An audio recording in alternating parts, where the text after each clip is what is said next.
வச்சிருக்கேன், அவனுக்கு heart attack வராதா? கட்டாயம் வரும். எப்பொழுது தெரியுமா? எவன் தன் மனநிலையில் மன அழுத்தத்துடன், கவலையுடன், ஏமாற்றத்துடன், ஏக்கத்துடன் நிற்கின்றானோ 99% உணவினாலும் பழக்கத்தினாலும் மாறிடவில்லை, மன அழுத்தத்தினால் மட்டும்தான் வருகின்றது என்பதை இங்கு நான் பயிர வைக்கின்றேன்.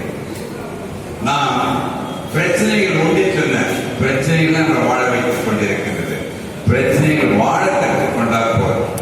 எப்போதும் நீங்க மகிழ்ச்சியா இருக்க முடியும், அமைதியா இருக்க முடியும் என்றால் மாற்ற முடியாததை நீங்கள் ஏற்றிக்கொள்ள வேண்டும். குடும்பத்தில் நடந்து மாற்ற முடியாத குடும்பத்தில் நெருங்க ஒரு இடத்துல ஏற்றுக்கொள்ள வேண்டும். ஒருத்தர் இறந்துட்டா கவலைப்பட்ட நீ ஹார்ட் அட்டாக் இறந்து விடுவாய். சரி, நீ இறப்பதை கூட சொல்லி கவலைப்படவில்லை. எப்பொழுது என்றால் அந்த இறந்தவன் உயிரிழந்து வருவான் என்றால் முடியாது. சோ மாற்ற முடியாத ஏற்றுக்கொள், மாற்றக்கூடிய மாற்றுகின்ற சக்தியை பெற்று இரண்டையும் பார்ப்பட்டு அறிந்து வாழ்வதுதான் ஞானம் என்று பெயர்.